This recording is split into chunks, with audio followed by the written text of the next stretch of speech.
Hello guys, magandang araw sa inyo. So welcome po dito sa bike shop ng Bayan Bike Imus Cavite. So for this video naman po, so sa wakas after about mahigit 2 years, yan, ibabike check natin ulit itong aking Aerobar Rigid MTB na MC Tremor, no.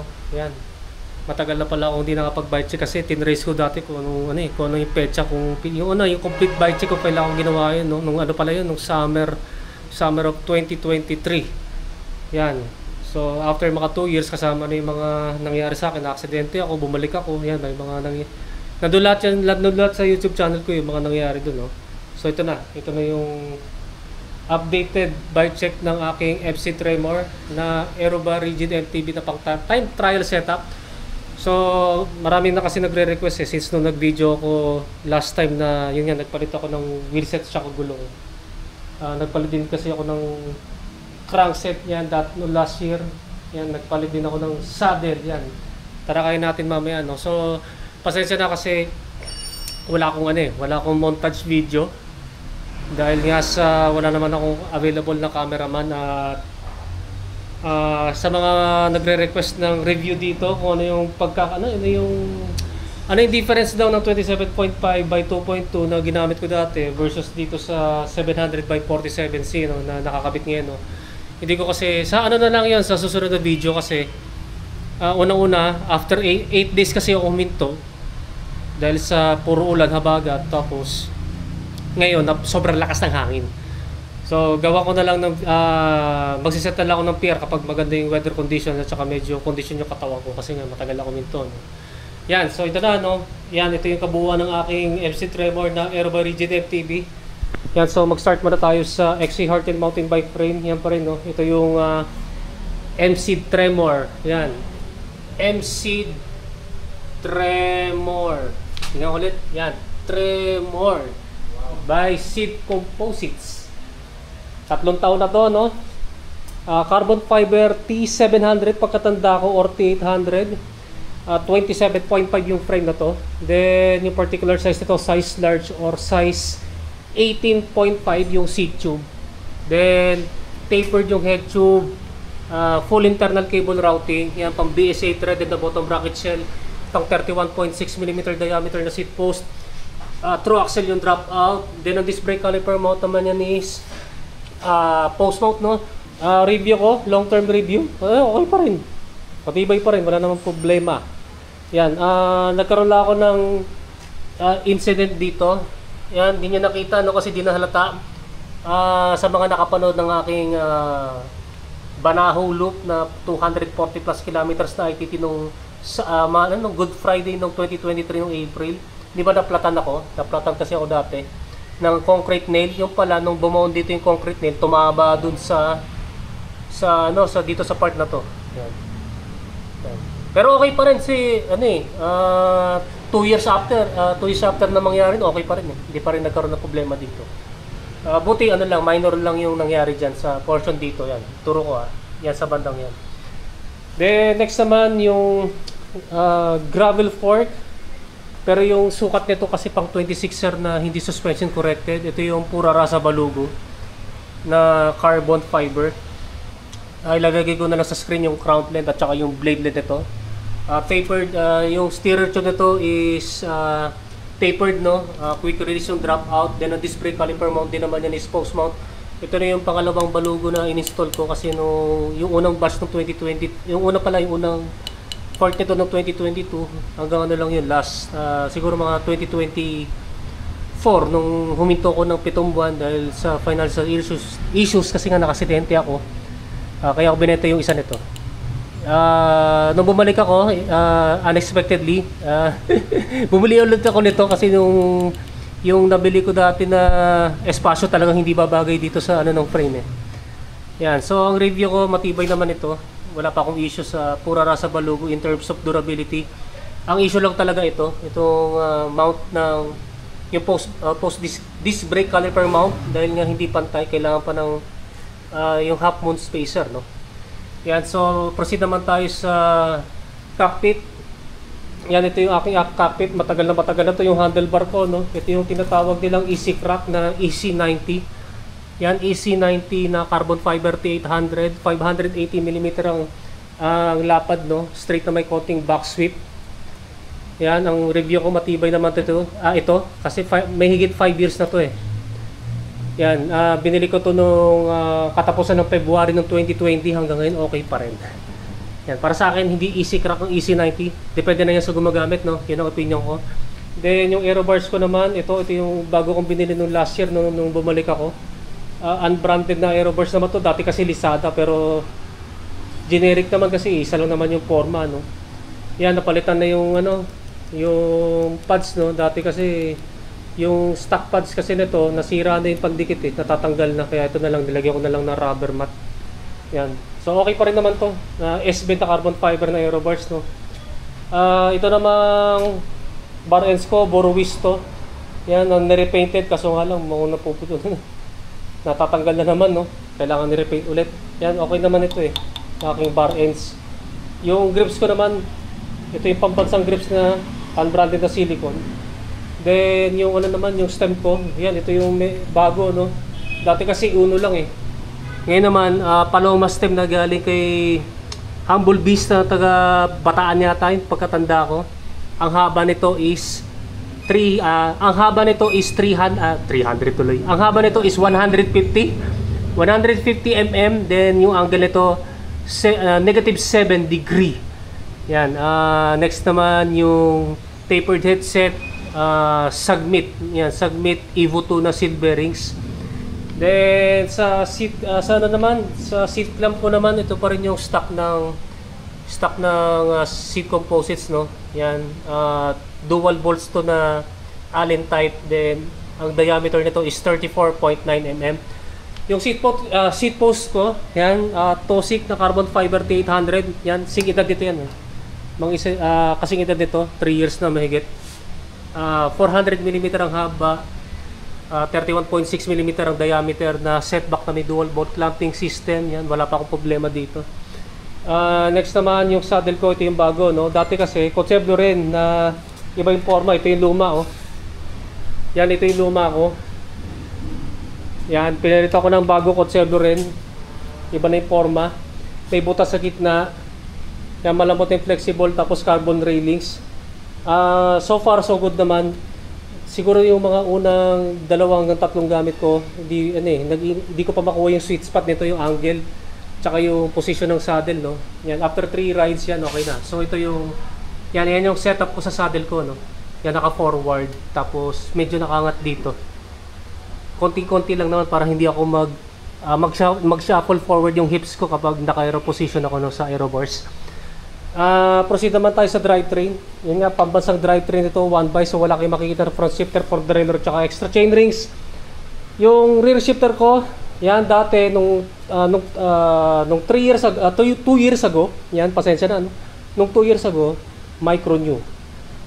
Tapos nung huminto ko, yan, nawala, tapos bumalik ako, ano to dati, Shimano M5100, naging M4100. Tapos ito na, nung December last year, no, Shimano 105. Yan, lagay ko sa screen yung model ito. Ito yung sinasabi nila pang flat bar na pang folding bike. 11 speed to. Yan, 11 speed. Next naman yung aking crankset, no. Yan yung Fob No Ghost. Dati kasi I accept Jankun lang eh.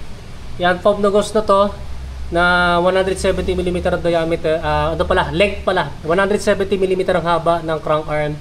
Yan, direct mount. Then wala na akong naging issue dito sa crank bolt. Dati meron kasi nagsabi dati na may issue daw yung crank bolt, kaya hindi ko agad nagamit yun eh. Yan, nagamit ko lang to ulit last year, no. Yan, so matibay naman yung crank bolt, basta siguro wag lang masyadong mahigpit yung pagkalak niyan. Feeling ko kaya nabibiyak yung crank bolt nito dahil sa sobrang torque. Ano lang yun eh, aluminum lang kasi yung material na yun eh. Okay lang sana kung bakal, pero aluminum kasi. Yan, then yung bottom bracket ito, Shimano MT501. Ilagay ko na sa screen yung tamang model nito, no. Yan, wala na kasi yung BB52 eh, nasira na. Yung chainring ko naman, Goldix na 4080 na 1 by narrow weight na chainring na yun nga, direct mount na zero offset. Yan, zero offset naman yan. Then yung naman yung aking road bike clipless pedal, Shimano 105. Yan, Shimano 105 na carbon. Yung chain ko naman, Shimano 105 ko na HG601 na 11 speed. Yung RD ko naman, Shimano 105 R7000 na pang 11 speed, no? Yan. Nung 2 years ago, 105. Na-aksidente ako, kuminto ako. Tapos bumalik ako. M5 120. Tapos bumalik ulit ako sa 105 ulit nung December. Yan. Yung MTB, yung road bike cassette sprocket ko, Shimano 105 yan na R7000. 11 speed to eh. Meron na akong video dati, matagal na tinanggal ko yung tatlong malalaking sprocket. So naging na lang to, 8 speed. So yung shifter niya naka-tune up yan sa 8 speed. Yan. Pagka alam ko 1132 yan o 1134. Pero since na tinanggal ko yung yung tatlong malalaking sprocket, naging 1122 na lang yan ng 8 speed. Yan. So ito rin naka-tune up to sa 8 speed. Pero ito originally 11 speed. So ito nga yung aking drivetrain setup ng MC Tremor ko, no. Yan, next naman ito yung pinaka-recent na nagbago, no. Yung wheelset ko, no. Yung gulong ko naman, yun pa rin, Continental Contact Urban. Pero ito naman ay 700 by 47C na maximum na 73 PSI. Ang nangyari kasi dito, guys, ito kasi naging nag-expand to ng mga ilang araw, no. Ang actual nito is 48.3. Yan, hindi na 47. Ito namang sa harap, iba, 47.7 naman. Yan, so nag-iba yung actual tire width, no. Next naman, i-clearance check natin, no, between dito sa aking MC Tremor na XC Heartin mountain bike frame. Ito nga 27.5. Ito naman ay although na 700C to, yung axle to crowd length kasi nito pang 26er, tsaka yung blade length nito, no, pang 26er to na MTB na hindi suspension corrected, at saka itong gulong ko na 700 by 47C na i-convert natin sa 29er ay 29 by 1.85 na ito nagbago to, no. Sabi ko kanina, ang actual na tire width ito based dun sa digital caliper is 700 by 48.3. So i-convert natin sa 29er, 29 by 1.9 na ito. Then ito naman, nag-expand to ng konti, 700 by 47.7 o 700 by 47.8C. So unahin muna natin dito sa front view, no, dito sa rigid fork. Yan. Based dito sa nakikita ko, ang estimation ko siguro nasa 3mm na lang. Yan, mga gano'ng kaliit, no. Dito naman sa gilid, yan. Sa kanto tuloy. Dito sa pinakagilid, sa gilid, no. Siguro mga mga 4 to 5 mm. Yan. Then dito naman sa likod. Yan, sabi ko nga dati pang 2.0 yung maximum nito. Nagawa ko na kasi dati yan. So tingnan natin dito, no. Yan sa chainstay. Yan, malaki-laki pa, siguro mga 7 or 8 mm. Yan. Then dito naman sa dito siguro mga mga 12 o 13 o 14 mm.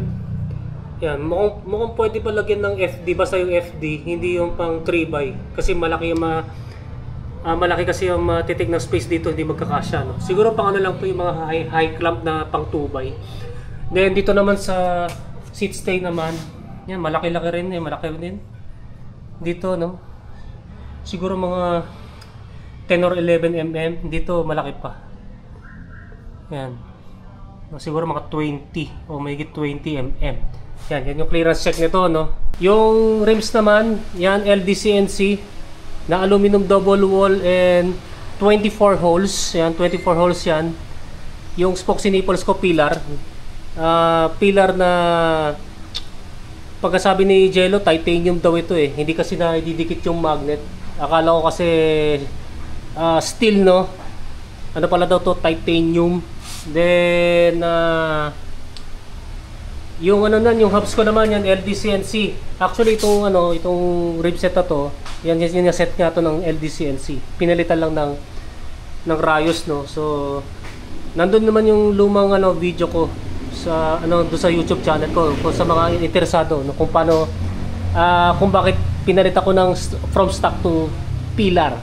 Yan, so yung subs ko naman, yun nga LG-CNC no, na 6 poles kasi type of free body, seal bearing. So check natin yung tunog nito kapag naka free wheel.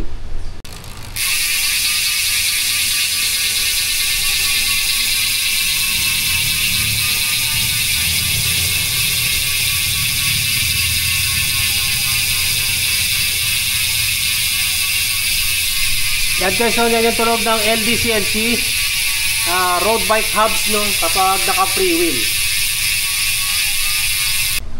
Then last na lang sa brake set no. So ito yung pinaka matanda na part na ginagamit ko hanggang ngayon no. Kasi nung 2018 pa to, nung July. So ilang taon na pala no? 7 years. 7 years na pala tong brake set ko. Nanggaling na to, ang kinapitan nito, Cole Brontes, MC Tremor na pula, Trident Trust, at saka uli ito yung ito yung replacement do sa pula na warranty. Yan, ito yung Shimano SLX M7000 na hydraulic brakes and dual piston. So tingnan natin yung aking hydraulic brakes after 7 years. Yan, wala na yung SLX dito no, corrode na yan. Pangit yung tsura, wala na yung pagkaitim. Yan, kakahawak. Doon yung pinaka mga laspag yung yung caliper no, dumi na wala na yung no, wala na yung pagkakintab ng pintura ng calipers. Yan, lalo dito sa likuran, bakbak yung parang nagkaroon ng corrosion sa aluminum no. Yan, pero sa performance okay pa rin yan. Kaya talagang sulit na sulit itong ginamit ko na Shimano SLX no, M7000. Ang presyo nito dati katumbas ng presyo ng Shimano Deore M6100 ngayon na mahigit 6,000. Yan. Last na lang sa rotors ko no. Yan, ito yung Submit Edison na 160mm ang diameter, harap tsaka likuran, parehas na fixed type and bolt type disc brake rotors. Ang mga extra naman na isasabihin ko sa bike check natin, yung aking bolts yan. Karamihan na dito titanium bolts na. Yan. Risk na titanium bolts. Yan, dito sa may headset, dito sa may sa may stem. Yan, pati dito. Yan, titanium bolts na rin yan. Yung yung sa rotors na rin, yung rotor bolts. Risk na rin yan. Pati dito sa seat post no. Yan. Risk na yung yung bolts niyan, pati dito sa caliper. Yan, mga tornilyo dyan, naka-wrist na yan. Except lang dito sa may seat clamp, sa may aero bar, yan, wala pa kasi mahanap na ganyang size Yan, kaya ganyan pa rin yung bolts niyan. Yan, ito, yan, hindi pa rin titanium yan. Tsaka ito. Yan, yun lang. Yan, so, yun yan, na-bike check na natin to, no? Yung MC Tremor ko. Ang timbang nito, nung naka 27.5 by 2.2, 9.1 kg. Yun yung Kotak Urban na gulong na exterior at saka Maxxis welterweight na exterior, Maxxis welterweight na lang, pang butyle lang hindi yung dati na naka TPO, hindi yun. Ordinaryo lang na inner tubes. Yan. Ang tibang nito na naka 700 by 47C na road bike rim set, ganun pa rin. 9.1 kg kasi based sa dati kong video, 'di ba? Yung rim set kasi ng road bike na to na LG-CNC, mas mabigat ito ng about 200 grams kaysa dun sa Aerowick Bronco na 27.5. Pero kasi bumawi dito sa gulong at saka sa interior. Mahigit 200 grams din ang binawi. So, yung total weight nito, ganun pa rin. 9.1 kg. Yan, yun pa rin yung timbang nito. Then, yung total estimated cost, estimation ko lang, no. Dati kasi, nung 2023, nung summer, mahigit 70k o 71 siguro. Pero since kasi na nagpalit na ako ng mas cheaper na gulong at saka interior, at saka medyo mura kasi itong LG-CNC, ay hindi, mas mahal, ano pala to? Mas mahal pala to ng konti. Dahil pinalitan kasi ng pillar spoke, separate sold kasi. So ang estimation ko dyan, hindi naaabot yan ng mga 70k. Siguro kung estimated ko, from 66 to 67k na lang ito. Yung aking MC Tremor ko na Aerobar Rigid MTB. Yan, so that's it na lang, no? Ang abangan nyo na lang sa susunod kong video na yung review ko sa kung ano yung difference sa performance between dun sa naka 27.5 by 2.2 ako at saka dito sa naka 700 by 47C, provided na makisama yung panahon at saka wala masyadong interruption. Yan. Then ang isa pang i-video ko, ang daming nagtatanong sa akin, bakit na raw ako magpapalit nito at ano daw yung review ko sa Aerowick Bronco, yung una, yung long term review ko. Yan ang nakabangan ninyo. Yan, so hanggang dito na lang. So meron kayong tanong regarding dito sa bike check video na to, i-comment na lang ninyo sa comment section down below. So maraming salamat sa inyo panonood, and don't forget to subscribe yung aking YouTube channel. Pakiclick na lang yung bell notification button para matotally notify kayo. Yung guys, maraming salamat sa inyo, and ride safe po sa inyo.